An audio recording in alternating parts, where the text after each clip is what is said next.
الله أكبر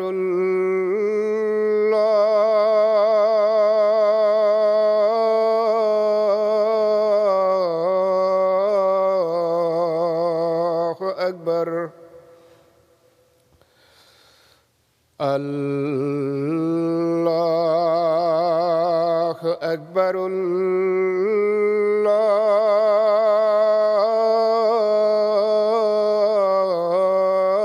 الله أكبر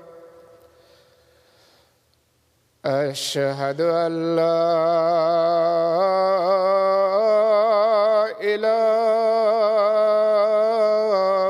إله إلا الله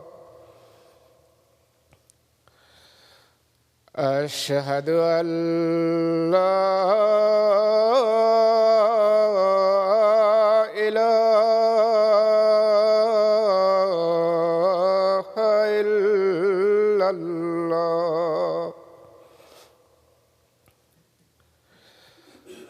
أشهد أن محمدًا رسول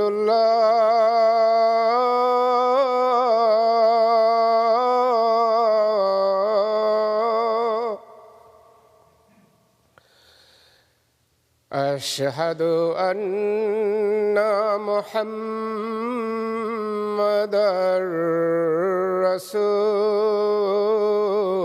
رسول الله حي على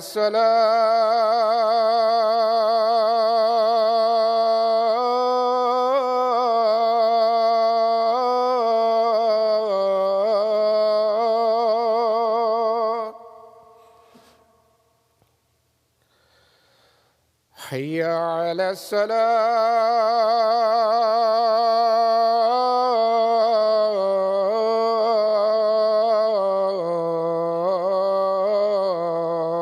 الصلاة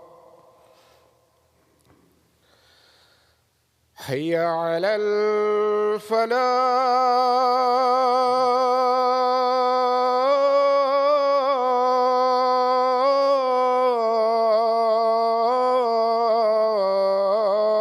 الفلاح حي على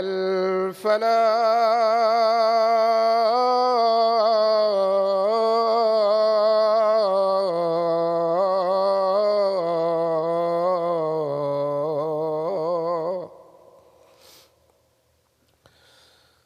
الله أكبر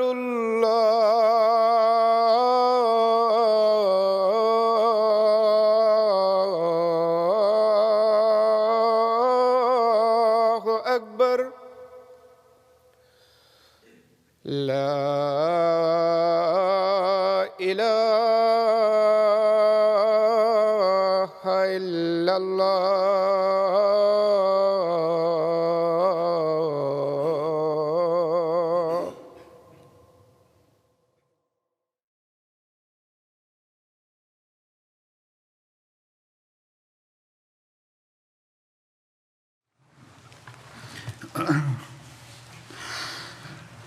السلام عليكم ورحمة الله.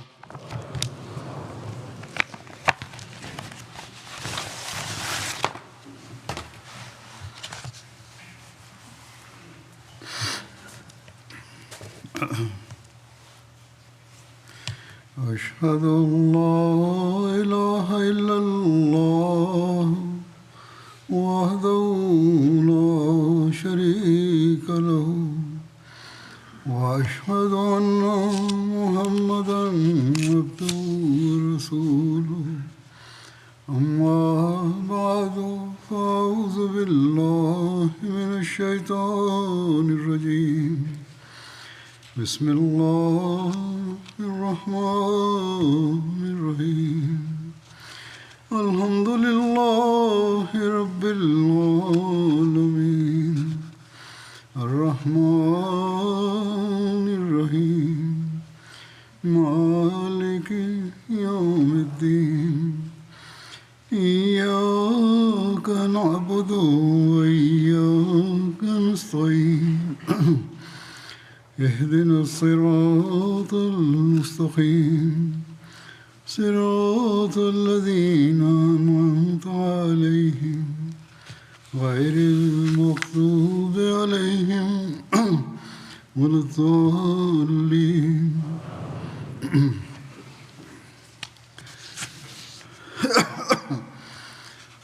غزوہ حمراء الاسد کا ذکر ہو رہا تھا۔ اس ضمن میں حضرت مرزا بشیر احمد صاحب نے غزوہ احد سے مدینہ کے حالات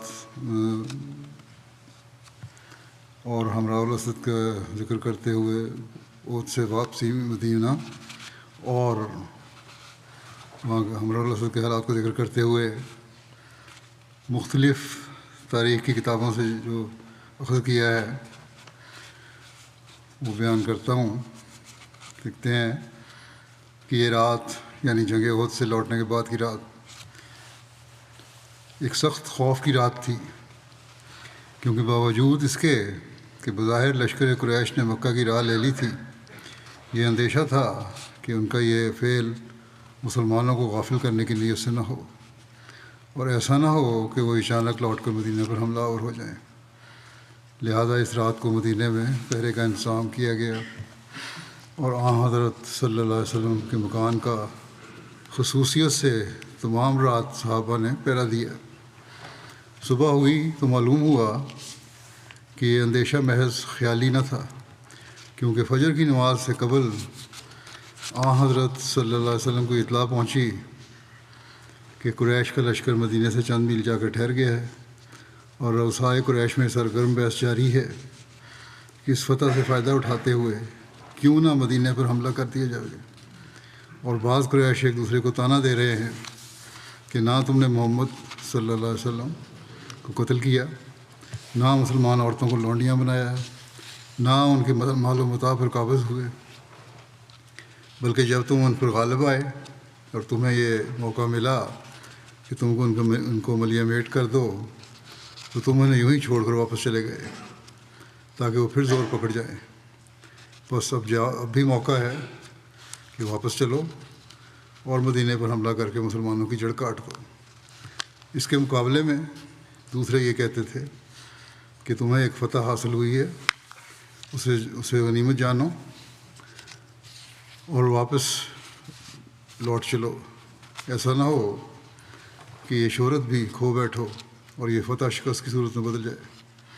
کیونکہ اب اگر تم لوگ واپس لوٹ کر مدینے پر حملہ آور ہو گئے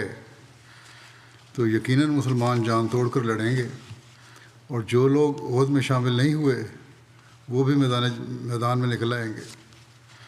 مگر بالآخر جوشیلے لوگوں کی رائے غالب آئی اور قریش مدینے کی طرف لوٹنے کے لیے تیار ہو گئے۔ حضرت صلی اللہ علیہ وسلم کو جب ان واقعات کی اطلاع ہوئی تو آپ نے فوراً اعلان فرمایا کہ مسلمان تیار ہو جائیں، مگر ساتھ ہی یہ حکم بھی دیا، یہ تاریخ میں پہلے بیان کر چکا ہوں لیکن اس میں کچھ زائد باتیں ہیں اس لیے بیان کر رہا ہوں دوبارہ، کہ سوائے ان لوگوں کے جو احد میں شریک ہوئے تھے اور کوئی شخص ہمارے ساتھ نہ نکلے۔ چنانچہ احد کے مجاہدین جن میں سے اکثر زخمی تھے اپنے زخموں کو باندھ کر اپنے آقا کے ساتھ ہو لیے، اور لکھا ہے کہ اس موقع پر مسلمان ایسی خوشی اور جوش کے ساتھ نکلے کہ جیسے کوئی فاتح لشکر فتح کے بعد دشمن کے تعاقب میں نکلتا ہے۔ 8 میل کا فاصلہ طے کر کے آپ حمراء الاسد میں پہنچے، جہاں 2 مسلمانوں کی لاشیں میدان میں پڑی ہوئی پائی گئیں، اور تحقیقات پر معلوم ہوا کہ وہ جاسوس تھے جو حضرت صلی اللہ علیہ وسلم نے قریش کے پیچھے روانہ کیے تھے۔ مگر جنہیں قریش نے موقع پا کر قتل کر دیا تھا۔ حضرت صلی اللہ علیہ وسلم نے ان شہداء کو ایک قبر کھدوا کر اس میں اکٹھا دفن کر دیا، اور اب چونکہ شام ہو چکی تھی، آپ نے یہیں ڈیرا ڈالنے کا حکم دیا اور فرمایا کہ میدان میں مختلف مقامات پر آگ روشن کر دی جائے۔ چنانچہ دیکھتے ہی دیکھتے ہمراہ الاسد کے میدان میں 500 آگیں شعلہ زن ہو گئیں، جو ہر دور سے دیکھنے والے کے دل کو مرعوب کرتی تھی۔ غالباً اسی موقع پر قبیلہ خدا کا ایک مشرک رئیس معبد نامی حضرت صلی اللہ علیہ وسلم کی خدمت میں حاضر ہوا اور آپ سے احد کے مقتولین کے متعلق اظہار ہمدردی کی اور پھر اپنے راستے پر روانہ ہو گیا۔ دوسرے دن جب وہ مقام رہو میں پہنچا تو کیا دیکھتا ہے کہ قریش کا لشکر وہاں ڈیرا ڈالے پڑا ہے اور مدینے کی طرف واپس چلنے کی تیاریاں ہو رہی ہیں۔ معبد فوراً ابو سفیان کے پاس گیا اور اسے جا کر کہنے لگا کہ تم کیا کرنے لگے ہو؟ واللہ میں تو ابھی محمد صلی اللہ علیہ وسلم کے لشکر کو ہمراہ الاسد میں چھوڑ کر آیا ہوں، اور ایسا بغرور لشکر میں نے کبھی نہیں دیکھا، اور احد کی ہزیمت کی ندامت میں ان کا اتنا جوش ہے کہ تمہیں دیکھتے ہی بھسم کر جائیں گے۔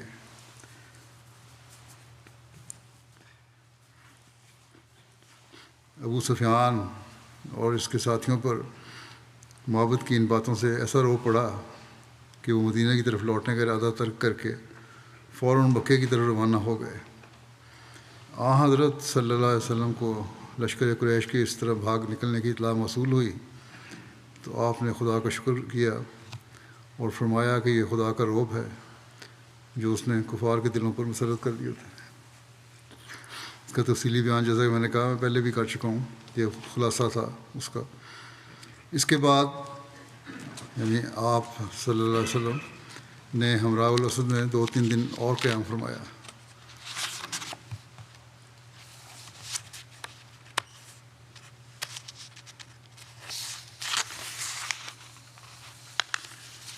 اور 5 دن کی غیر حاضری کے بعد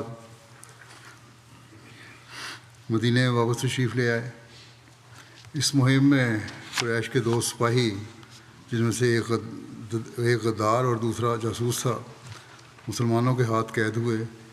اور چونکہ قوانین جنگ کے ماتحت ان کی سزا قتل تھی، اس لیے حضرت صلی اللہ علیہ وسلم کے حکم سے ان کو قتل کر دیا گیا۔ ان میں سے ایک مکے کا مشہور شاعر ابو عزہ تھا جو بدر کی جنگ میں مسلمانوں کے ہاتھ میں قید ہوا تھا۔ پھر اس کے معافی مانگنے اور یہ وعدہ کرنے پر کہ وہ پھر کبھی مسلمانوں کے خلاف لڑائی کے لیے نہیں نکلے گا، حضرت صلی اللہ علیہ وسلم نے اسے بلا فدیہ چھوڑ دیا تھا، مگر وہ غداری کر کے پھر مسلمانوں کے خلاف شریک جنگ ہوا، اور نہ صرف خود شریک ہوا بلکہ اس نے اپنے اشتعال انگیز اشعار سے دوسروں کو بھی ابھارا۔ چونکہ ایسے آدمی کی غداری مسلمانوں کے لیے سخت نقصان دہ ہو سکتی تھی، بس جب وہ دوبارہ مسلمانوں کے ہاتھ قید ہوا تو حضرت صلی اللہ علیہ وسلم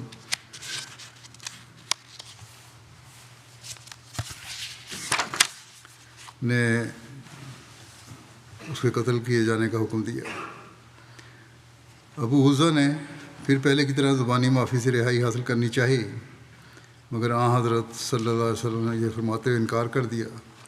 کہ لا یلدغ المؤمن من حجر واحد مرتین، یعنی مومن ایک سوراخ میں سے 2 دفعہ نہیں کاٹا جاتا۔ دوسرا قیدی معاویہ بن مغیرہ تھا۔ یہ شخص حضرت عثمان بن عفان کے رشتہ داروں میں سے تھا، مگر سخت معاند اسلام تھا۔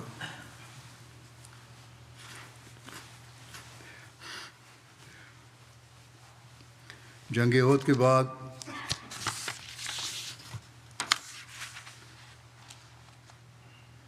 وہ خفیہ مدینہ کے گرد و نواح میں گھومتا رہا، مگر صحابہ نے اسے دیکھ لیا اور پکڑ کر حضرت صلی اللہ علیہ وسلم کی خدمت میں حاضر کیا۔ آپ صلی اللہ علیہ وسلم نے اسے حضرت عثمان کی سفارش پر یہ وعدہ لے کر چھوڑ دیا کہ 3 دن کے اندر وہاں سے رخصت ہو جائے۔ وَإِلَّا اسے جاسوسی کی سزا میں قتل کر دیا جائے گا۔ معاویہ نے پہلے اس کو وارننگ دے دی تھی کہ 3 دن میں چلے جاؤ، نہیں تو تم جاسوسی کر رہے ہو، اس کی سزا ہے تمہاری قتل ہے، اگر چلے جاؤ تو ٹھیک ورنہ پھر نہیں۔ معاویہ نے وعدہ کیا کہ میں 3 دن تک چلا جاؤں گا، مگر جب یہ میعاد گزر گئی تو پھر بھی وہ خفیہ پھرتا ہوا پایا گیا، جس پر اسے قتل کر دیا گیا۔ تاریخ میں یہ مذکور نہیں ہوا کہ اس کی نیت کیا تھی، مگر اس طرح خفیہ مدینہ کے علاقے میں رہنا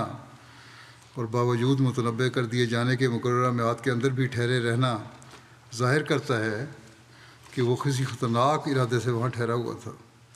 اور کوئی تعجب نہیں کہ وہ احد کے میدان میں حضرت صلی اللہ علیہ وسلم کے بچ جانے پر پیچ و تھاپ کھاتا ہوا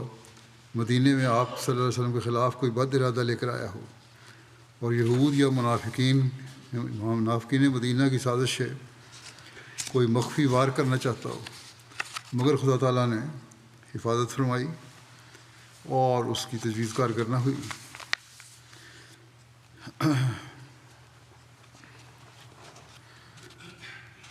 جنگ احد کے انجام کے بارے میں بڑی طویل بحثیں کی گئی ہیں۔ بعض سیرت نگار جنگ احد کو شکست سے تعبیر کرتے ہیں، بعض یعنی مسلمانوں کی شکست، بعض اس کو فتح کہنے سے عموماً کتراتے ہیں اور بین اپنی رائے رکھنا چاہتے ہیں۔ البتہ کچھ ایسے بھی ہیں کہ جو ایک شکست کے بعد عمومی طور پر فتح سے تعبیر کرتے ہیں، جبکہ امر واقعہ یہ ہے کہ اس وقت کے جنگی اصول اور رواج کو دیکھا جائے تو اس کے مطابق یہ نہیں کہا جا سکتا کہ مسلمانوں کو میدان احد میں شکست ہوئی تھی، کیونکہ شکست کیسی یا کفار کو فتح کیسی؟ مسلمان تو میدان میں ہی اس وقت بھی موجود تھے کہ جب آخر کار ابو سفیان محض نعرے لگا کر اپنے لشکر کو لے کر میدان احد چھوڑ کر مکے کی طرف روانہ ہو چکا تھا۔ اس نے وہاں یہ کھوکھلا نعرہ بھی لگایا کہ آج کا یہ دن بدر کے دن کا بدلہ ہے، حالانکہ یہ بھی محض اس کا نعرہ ہی تھا۔ بدر کے دن کا بدلہ کیسے ہو گیا؟ بدر میں کفار کے سپہ سالار سمیت ان کے بڑے بڑے سردار قتل ہوئے تھے، اور بدر میں ان کے 70 لوگ اسیر ہوئے تھے۔ بدر میں ایک کثیر مال غنیمت مسلمانوں کو حاصل ہوا تھا۔ بدر میں مسلمان جو فاتح تھے وہ حسب روایت 3 دن تک مقیم رہے، اور کفار کا لشکر وہاں سے بھاگا تھا، جبکہ احد کے دن ان میں سے کوئی ایک بات بھی کفار کو نصیب نہ ہو سکی، تو بھلا یہ بدر کا بدلہ کیسے ہو سکتا تھا؟ اس لیے احد کے دن بھی مسلمانوں کو شکست قطع نہیں ہوئی تھی۔ ہاں، پہلے مرحلے میں ایک واضح فتح کے بعد دوسرے مرحلے میں مسلمانوں کو سخت جانی نقصان کا سامنا کرنا پڑا، لیکن انجام کار مسلمان میدان احد میں ہی قائم و موجود رہے، اور کفار مکہ کو مکمل فتح اور جیت حاصل کرنے سے تائید غیبی نے اپنی زبردست طاقت سے روکے رکھا، اور باوجود ایک وقتی غلبے کے وہ مسلمانوں کو مزید نقصان پہنچانے سے محروم رہے، اور اس وقت کے جنگی رواج کے مطابق بے نیل و مرام میدان احد سے واپس چلے گئے۔ اور جب اس سے بالکل اگلے ہی روز ہمراہ الاسد کی طرف مسلمانوں کے تعاقب کو اس کے ساتھ ملا کر دیکھا جائے تو جنگ احد ایک روشن اور واضح فتح کی صورت میں سامنے آتی ہے، اور میدان احد میں ہزیمت کا جو ایک چرکا لگا وہ بھی مسلمانوں کے لیے اور بعد کے زمانے کے لیے بہت ساری حکمتوں کا باعث بن گیا۔ حضرت مرزا بشیر صاحب بیان کرتے ہیں کہ مستقل نتائج کے لحاظ سے تو جنگ احد کو کوئی خاص اہمیت حاصل نہیں، اور بدر کے مقابل پر یہ جنگ کوئی حیثیت نہیں رکھتی، لیکن وقتی طور پر ضرور اس جنگ نے مسلمانوں کو بعض لحاظ سے نقصان پہنچایا۔ اول ان کے 70 آدمی اس جنگ میں شہید ہوئے مسلمانوں کے، جن میں سے بعض اکابر صحابہ میں سے تھے، اور زخمیوں کی تعداد تو بہت زیادہ تھی۔ دوسرے، مدینے کے یہود اور منافقین جو جنگ بدر کے نتیجے میں کچھ مروب ہو گئے تھے، اب کچھ دلیر ہو گئے، بلکہ عبداللہ بن ابی اور اس کے ساتھیوں نے تو کھلا تو مسخر اڑایا اور تانے دیے۔ تیسرے، قریش مکہ کو بہت جرأت ہو گئی، اور انہوں نے اپنے دل میں یہ سمجھ لیا کہ ہم نے نہ صرف بدر کا بدلہ اتار لیا ہے، بلکہ آئندہ بھی جب کبھی جتھا بنا کر حملہ کریں گے مسلمانوں کو زیر کر سکیں گے۔ چوتھے عام قبائل نے بھی عہد کے بعد زیادہ جرت سے سر اٹھانا شروع کیا، مگر باوجود ان نقصانات کے یہ ایک بین حقیقت ہے کہ جو نقصان قریش کو جنگ بدر نے پہنچایا تھا، جنگ عہد کی فتح اس کی تلافی نہیں کر سکتی تھی۔ جنگ بدر میں مکہ کے تمام وہ رؤساء جو در حقیقت قریش کی قومی زندگی کی روح تھے ہلاک ہو گئے تھے، اور جیسا کہ قرآن شریف بیان کرتا ہے اس قوم کی صحیح معنوں میں جڑ کاٹ دی گئی تھی، اور یہ سب کچھ ایک ایسی قوم کے ہاتھوں ہوا تھا جو ظاہری سامان کے لحاظ سے ان کے مقابلے میں بالکل حقیر تھی۔ اس کے مقابلے میں بے شک مسلمانوں کو عہد کے میدان میں نقصان پہنچا، لیکن وہ اس نقصان کے مقابلے میں بالکل حقیر اور عارضی تھا جو بدر میں قریش کو پہنچا تھا۔ حضرت صلی اللہ علیہ وسلم جو اسلامی سوسائٹی کے مرکزی نقطہ تھے اور جو قریش کے معاندانہ کارروائیوں کا اصل نشانہ تھے، خدا کے فضل سے زندہ موجود تھے۔ اس کے علاوہ اکابر صحابہ بھی سوائے ایک دو کے سب سلامت تھے، اور پھر مسلمانوں کی یہ ہزیمت ایسی فوج کے مقابلے میں تھی جو ان سے تعداد میں کئی گنا زیادہ اور سامان حرب میں کئی گنا مضبوط تھی۔ بس مسلمانوں کے لیے بدر کی عظیم الشان فتح کے مقابلے میں عہد کی ہزیمت ایک معمولی چیز تھی، اور یہ نقصان بھی مسلمانوں کے لیے ایک لحاظ سے بہت مفید ہوا، کیونکہ ان پر یہ بات روز روشن کی طرح ظاہر ہو گئی کہ رسول اللہ صلی اللہ علیہ وسلم کے منشا اور ہدایت کے خلاف قدم زن ہونا کبھی بھی موجب فلاح اور بہبودی نہیں ہو سکتا۔ حضرت صلی اللہ علیہ وسلم نے مدینے میں ٹھہرنے کی رائے دی اور اس کی تائید میں اپنا ایک خواب بھی سنایا، مگر لوگوں نے باہر نکل کر لڑنے پر اصرار کیا۔ حضرت صلی اللہ علیہ وسلم نے انہیں عہد کے ایک درے میں متعین فرمایا اور انتہائی تاکید فرمائی کہ خواہ کچھ ہو جائے اس جگہ کو نہ چھوڑنا، مگر وہ غنیمت کے خیال سے اس جگہ کو چھوڑ کر نیچے اتر آئے، اور گویا عملی کمزوری ایک محدود طبقے کی طرف سے ظاہر ہوئی تھی، مگر چونکہ انسانی تمدن سب کو ایک لڑی میں پرو کر رکھتا ہے، اس لیے اس کمزوری کے نتیجے میں نقصان سب نے اٹھایا، جیسا کہ اگر کوئی فائدہ ہوتا تو وہ بھی سب اٹھاتے۔ تو یہ بھی ایک اصولی بات ہے، بعض لوگوں کی کمزوریوں سے پورا معاشرے کو نقصان پہنچتا ہے بعض دفعہ، اسی طرح فائدے سے پورے معاشرے کا ایک اچھا اثر قائم ہوتا ہے۔ اب ہمیں دنیا میں دیکھتے ہیں کہ جماعت احمدیہ کے حق میں بہت سارے لوگ بولتے ہیں، اب 100% احمدی تو اعلیٰ معیار کے نہیں ہیں، لیکن جو چند ایک ہیں جن کا اچھا اثر ہے اس کی وجہ سے باقیوں کو بھی لوگ اچھے معیار کا سمجھتے ہیں۔ بس عہد کی ہزیمت اگر ایک لحاظ سے موجب تکلیف تھی تو دوسری جہت سے وہ مسلمانوں کے لیے ایک مفید سبق بھی بن گئی، اور تکلیف ہونے کے لحاظ سے بھی وہ ایک محض عارضی روک تھی جو مسلمانوں کے راستے میں پیش آئی، اور اس کے بعد مسلمان اس سیلاب عظیم کی طرح جو کسی جگہ رک کر اور ٹھوکر کھا کر تیز ہو جاتا ہے، نہایت سرعت کے ساتھ اپنی منزل مقصود کی طرف بڑھتے چلے گئے۔ خلیفہ رابع نے اپنی ایک تقریر میں جنگ عہد کے بعد کے واقعات کا جو تجزیہ کیا ہے اس کے کچھ نکات یہ ہیں۔ نمبر 1 یہ کہ مسلمانوں سے احساس شکست کو کلیتاً مٹانے کے لیے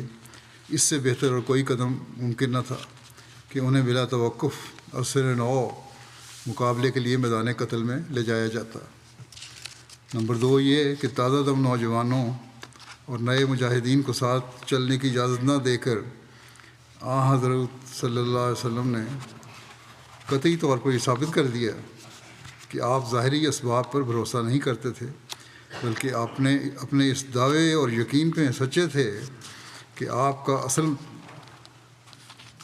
توکل اپنے رب پر ہی ہے، اور وہ یقیناً آپ کی نصرت پر قادر ہے۔ نمبر 3 اس فیصلے کے ذریعے آپ صلی اللہ علیہ وسلم نے اپنے ان صحابہ کی دلداری فرمائی جن کے پاؤں میدان احد میں اکھڑ گئے تھے، اور ان پر اس مکمل اعتماد کا اظہار فرمایا کہ وہ در حقیقت پیٹھ دکھانے والے نہیں تھے، بلکہ اچانک ناگزیر حالات سے مجبور ہو گئے تھے۔ انسانی جنگوں کی تاریخ میں ایک بھی مثال ایسی نظر نہیں آتی کہ کسی جرنیل نے اپنی فوج پر اتنے مکمل اعتماد کا اظہار کیا ہو، جبکہ وہی فوج صرف چند گھنٹے پہلے اسے تنہا چھوڑ کر میدان سے ایسے فرار اختیار کر چکی ہو کہ چند جان نثاروں کے سوا ان کے پاس کچھ بھی نہ رہا۔ نمبر 4، یہ امر کہ حضور صلی اللہ علیہ وسلم کا یہ 100% اعتماد درست تھا اور کوئی جذباتی فیصلہ نہ تھا، اس بات سے ثابت ہوتا ہے کہ بلا استثناء احد کے وہ سب مجاہدین پورے عزم اور جوش کے ساتھ اس انتہائی خطرناک مہم میں حضور صلی اللہ علیہ وسلم کے ساتھ شامل ہوئے، جن میں چلنے پھرنے کی سکت موجود نہ تھی، اور کسی ایک نے بھی یہ کہہ کر منہ نہ موڑا کہ یہ مہم خودکشی کے مترادف ہے، اور یہ اعتراض نہ کیا کہ ایک دفعہ وہ مشکل جان بچانے کے بعد پھر اس قوی اور جابر دشمن کے چنگل میں از خود پھنس جانا کہاں کی دانائی۔ محمد مصطفیٰ صلی اللہ علیہ وسلم کا احد کے دوسرے روز ہی دشمن کے تعاقب کا فیصلہ اپنے ساتھیوں پر ایک ایسا عظیم احسان ہے کہ کبھی کسی سالار نے اپنے فوج پر نہیں کیا کہ ان کے زخمی کردار کو آن کی آن میں ایسی کامل شفا بخشتی ہو۔ اللہم صلی علی محمد وعلی آل محمد وبارک وسلم انک حمید مجید۔ نمبر 5، یہ کہ بعد کے واقعات سے ثابت ہے کہ حضور صلی اللہ علیہ وسلم کا یہ اقدام محض نفسیاتی اور اخلاقی فوائد کا حامل نہیں تھا، بلکہ فوجی نقطۂ نگاہ سے بھی انتہائی کارآمد ثابت ہوا، اور اس سے دشمن ایک اور شدید تر حملے سے باز آ گیا، بلکہ اس حال میں واپس لوٹا کہ فتح کی ترنگ کے بجائے بری طرح مغلوب ہو چکا تھا۔ واپس بغیر مزید نقصان کے حضور صلی اللہ علیہ وسلم نے محض اپنی حکمت اور تدبر کے طفیل متعدد عظیم الشان فوائد حاصل کیے۔ اب لکھتے ہیں کہ ہر چند کے غزوات نبوی پر نظر ڈالنے سے حضور صلی اللہ علیہ وسلم کی آسن بے مثل استعدادوں پر بھی حیران کن روشنی پڑتی ہے، جو بحیثیت ایک سالار جیش آپ صلی اللہ علیہ وسلم کی ذات میں بدرجہ اتم موجود تھیں، لیکن حضور صلی اللہ علیہ وسلم کے اول و آخر حیثیت ایک جنگی ماہر کی نہیں، بلکہ ایک اخلاقی اور روحانی سردار کی تھی، جس کے ہاتھوں میں مکارم اخلاق کا جھنڈا تھمایا گیا تھا۔ یہ بہت اہم چیز ہے، اعلیٰ اخلاق کا جھنڈا بلند رکھنے اور بلند تر کرتے چلنے کے جس عظیم جہاد میں مصروف تھے، وہ ایک مسلسل کبھی نہ ختم ہونے والا ایک ایسا مجاہدہ تھا جو امن کی حالت میں بھی اسی طرح جاری رہا جیسے جنگ کے حالات میں۔ دن کو بھی آپ نے اس علم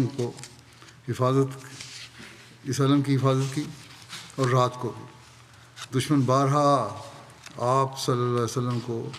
اور آپ کے صحابہ کو شدید جسمانی ضربات پہنچانے اور المناک چرکے لگانے میں کامیاب ہو جاتا رہا، مگر اس علم اخلاق پر آپ نے کبھی ادنا سی آنچ نہ آنے دی اور اس کا کوئی گزند نہ پہنچنے دیا۔ ان سب کے باوجود آپ کے اعلیٰ اخلاق جو تھے، ان کا مظاہرہ ہمیشہ نظر آتا ہے۔ اس وقت بھی یہ جھنڈا آپ کے مقدس ہاتھوں میں بڑی شان کے ساتھ آسمانی رفتوں سے ہمکنار تھا۔ جب آپ صلی اللہ علیہ وسلم کا بدن شدید زخموں سے نڈھال ہو کر احد کی اس پتھریلی زمین پر گر رہا تھا، اس وقت بھی یہ جھنڈا ایک عجیب شان بے نیازی کے ساتھ آپ کے ہاتھ میں لہرا رہا تھا، جب چاروں طرف صحابہ کے بدن کٹ کٹ کر گر رہے تھے۔ بس خلق محمدی صلی اللہ علیہ وسلم اور ان صحابہ کے اخلاق کا جہاد جو آپ کے ساتھ تھے، احد کے قتال کے شانہ بشانہ بڑی قوت اور زور کے ساتھ جاری رہا، اور فاتح اعظم حضرت محمد مصطفیٰ صلی اللہ علیہ وسلم کو ہر بار ہر اخلاقی مارکے میں عظیم فتح نصیب ہوئی۔ ان ہولناک زلازل کے وسط میں سے ہو کر آپ بسلامت نکل آئے، جو اخلاق کی بڑی مضبوط عمارتوں کو بھی مسمار کر دینے کی طاقت رکھتے ہیں۔ حضرت مسلم موعود رضی اللہ عنہ بیان کرتے ہیں کہ احد کی جنگ میں بظاہر فتح کے بعد ایک شکست کا پہلو پیدا ہوا،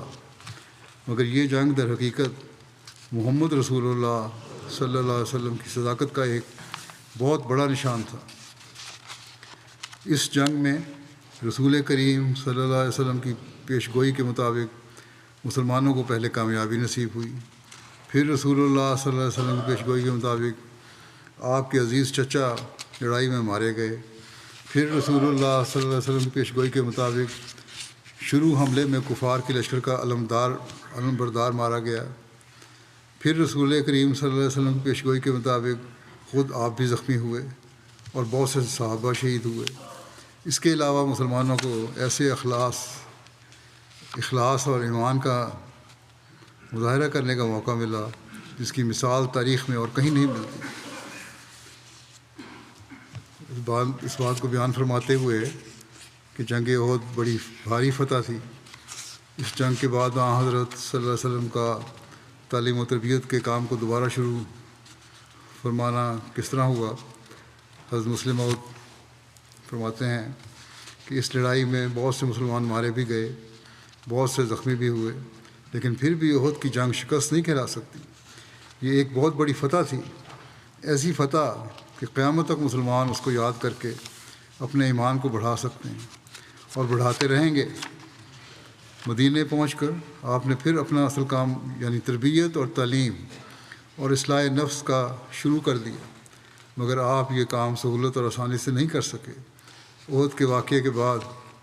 یہود میں اور بھی دلیری پیدا ہو گئی اور منافقوں نے اور بھی سر اٹھانا شروع کر دیا، اور وہ سمجھے کہ شاید اسلام کو مٹا دینا انسانی طاقت کے اندر کی بات ہے۔ چنانچہ یہودیوں نے اس طرح سے آپ کو تکلیفیں دینی شروع کر دیں، گندے شعر بنا کر ان میں آپ کے اور آپ کے خاندان کی حد تک کی جاتی تھی۔ ایک دفعہ آپ کو کسی جھگڑے کا فیصلہ کرنے کے لیے یہودیوں کے قلعے میں جانا پڑا، تو انہوں نے ایک تجویز کی کہ جہاں آپ بیٹھے تھے اس کے اوپر سے ایک بڑی سل گرا کر آپ کو شہید کر دیا جائے، مگر خدا تعالیٰ نے آپ کو وقت پر بتا دیا اور آپ وہاں سے بغیر کچھ کہنے کے چلے آئے۔ بعد میں یہودیوں نے اپنے قصور کو تسلیم بھی کر لیا۔ غزوہ احد کے فوری بعد کے واقعات اور غزوہ حمراء الاسد کا یہاں بیان ختم ہوتا ہے۔ دعاؤں کی طرف دنیا کے حالات اور مسلمانوں کے حالات اور فلسطین کے بارے میں توجہ دلاتا رہتا ہوں۔ وہ بظاہر بعض حلقوں کی طرف سے یہ تاثر ہے کہ سیز فائر کچھ عرصے کے لیے ہو جائے، لیکن جو حالات نظر آ رہے ہیں اس سے لگتا ہے کہ اگر ہو بھی جائے تو تب بھی فلسطینیوں پر ظلم ختم نہیں ہوگا۔ اس لیے بہت دعاؤں کی ضرورت ہے۔ اللہ تعالیٰ فلسطینیوں کو بھی توفیق دے اور وہ بھی اللہ تعالیٰ کی طرف جھکیں۔ بہرحال ان حالات نے متکبروں کے غرور توڑنے کے بھی سامان پیدا کر دیے ہیں، اور اب لگ رہا ہے کہ ان کے بھی غرور توڑنے کے سامان اللہ تعالیٰ کا ایک نے کارروائی شروع کر دی ہے۔ کب مکمل طور پر اس پہ مکمل ہوتا ہے یہ کام، یہ اللہ بہتر جانتا ہے، لیکن بہرحال یہ تکبر جو ہے وہ ان کا اب ٹوٹنا شروع ہو گیا ہے۔ ان کے اندر سے ان کے مخالفین پیدا ہونا شروع ہو گئے ہیں۔ امریکہ میں بھی احتجاج ہو رہے ہیں۔ آپ طاقت کا استعمال کر رہے ہیں، احتجاج بند کریں،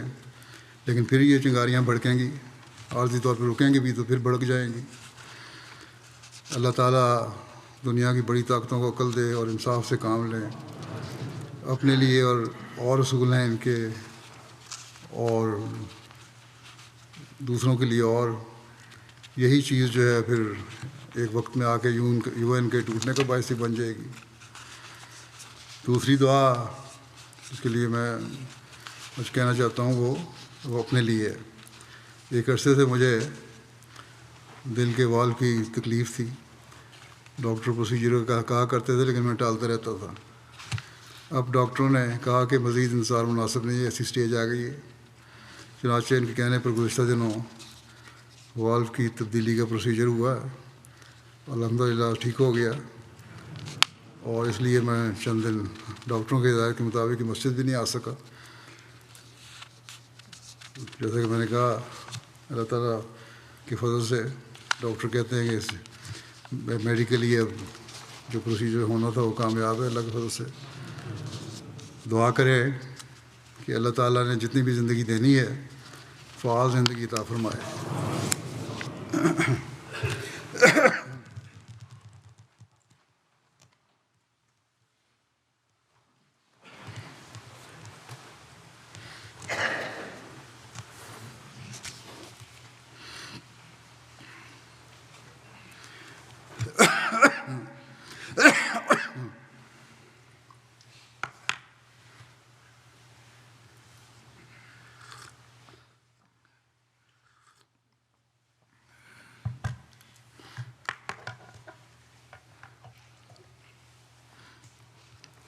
الحمد لله نحمده ونستعينه ونستغفره ونؤمن به ونتوكل عليه ونعوذ بالله من شرور أنفسنا ومن سيئات أعمالنا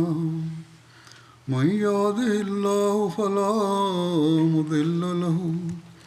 ومن يضلل فلا هادي له ونشهد أن لا إله إلا الله ونشهد أن محمدا عبده ورسوله عباد الله رحمكم الله إن الله يأمر بالعدل والإحسان وإيتاء ذي القربى وينهى عن الفحشاء والمنكر والبغي يعظكم لعلكم تذكرون اذكروا الله يذكركم وادعوه يستجب لكم ولذكر الله أكبر